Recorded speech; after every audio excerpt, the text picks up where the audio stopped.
Hello guys and welcome to Tech Tricks tutorial. In today's video, I will show you the step-by-step tutorial on how to make the rock in Infinite Craft.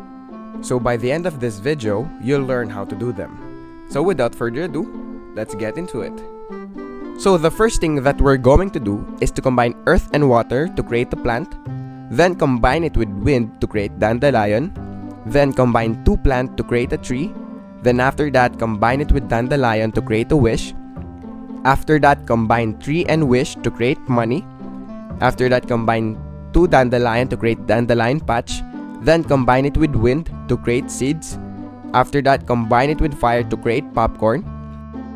Then combine two earth to create mountain. Then combine it with popcorn to create movie. Then combine money and movie to create Hollywood. Then combine earth and fire to create lava. Then combine it with water to create stone. Now combine two stone to create boulder. After that combine it with stone to create a rock. Then finally combine Hollywood and rock to make Dwayne Johnson. And that is basically it for this video. Thank you guys for watching Tech Tricks tutorial. I hope you learned something, and please don't forget to like and subscribe. Have a great day everyone.